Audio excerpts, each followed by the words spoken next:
नमस्कार, मैं मोहम्मद आसिफ। नेशनल समाचार में आप सबका स्वागत है।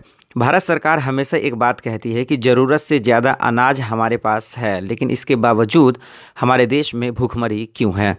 अब वो इसलिए क्योंकि GHI यानी कि ग्लोबल हंगर इंडेक्स में जो भारत की रैंकिंग है वो 103वीं है। अब इससे आप अंदाज़ा लगा सकते हैं कि एक तरफ भारत सरकार कहती है कि हमारे पास बहुत अनाज है, लेकिन दूसरी ओर जो दूसरी तरफ ग्लोबल हंगर इंडेक्स में यानी GHI में भारत की जो रैंकिंग है 130 है। तो इसको समझना है, इस लॉजिक को समझना है इस वीडियो में। सबसे पहले समझते हैं कि आखिर हमारे देश में अनाज बर्बाद होते हैं तो कहाँ कहाँ और क्यों और कैसे। सबसे पहले समझते हैं जो देश में जो चल रहा किसानों का विरोध प्रदर्शन इस बात का गवाह है कि किसान को कुछ भी पैदा करता है उसे उसका उचित मूल्य नहीं मिलता। दूसरी तरफ ग्लोबल हंगर इंडेक्स यानी जैसा कि मैंने बताया आपको GHI में भारत की जो रैंकिंग है 103 है।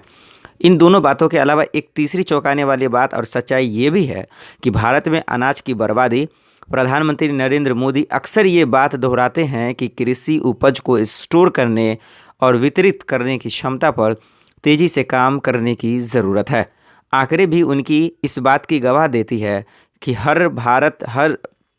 भारत हर साल सस्ता या मुफ्त अनाज मुहैया कराने पर करीब 1.5 लाख करोड़ रुपए खर्च करता है, जबकि 2016 में एक स्टडी में अनुमान लगाया गया कि भारत में अनाज की बर्बादी के चलते सालाना 92,651 करोड़ रुपए का नुकसान हुआ था। वहीं आपको ये भी बताते चले, अप्रैल में खाद्य और नागरिक आपूर्ति मंत्री स्वर्गीय रामविलास पासवान ने संसद को सूचित किया था कि भारतीय खाद्य निगम यानी FCI द्वारा खरीदा गया सिर्फ 0.02 लाख टन अनाज बर्बाद हुआ। लेकिन अनाज की बर्बादी के सवाल पर सरकार सिर्फ FCI का जिक्र करती है, जबकि जितने अनाज की बर्बादी होती है उसमें FCI का योगदान बहुत छोटा है।